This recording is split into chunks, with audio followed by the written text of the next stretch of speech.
cars in this film are ridiculous. They're absolutely ridiculous. The sound of these engines. Ooh.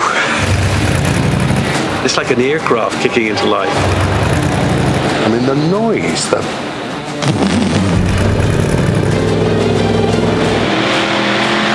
machines are just complete masterpieces.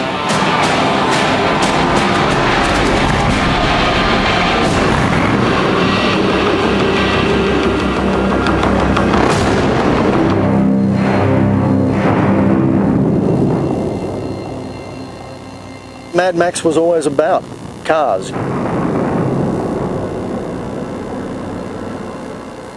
The cars were a metaphor for power.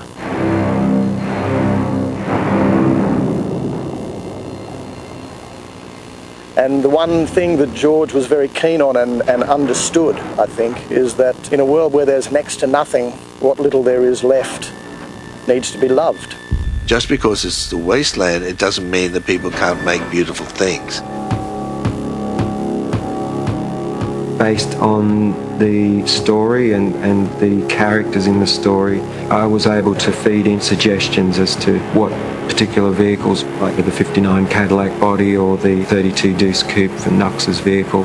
And these vehicles were then worked on by the mechanics to end up with what you see on screen. The vehicles did evolve from early boarding. The practicalities of building these vehicles necessitates rethinking those designs, but you do see the core of every single idea was there from the very beginning. This looks fantastic. I know it's a lot of work. Yep. There's a lot of love, and it's mental, it's tough.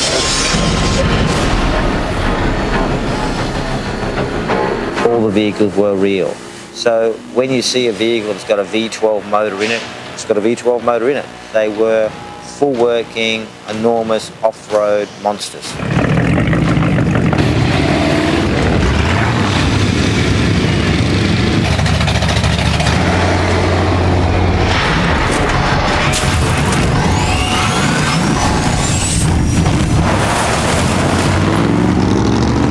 The vehicles are almost like an extension of the wardrobe of the characters. The original Mad Max car, 1972-73 XB Ford Coupe, with the Scott hat and blower, known and loved throughout the world, or at least by those petrol heads in the Mad Max cult. The V8 Interceptor stayed with Max for 3 of the movies, and in the old westerns, each cowboy had his favourite horse. I think Roy Rogers had Trigger. Well, I think Max has his Interceptor.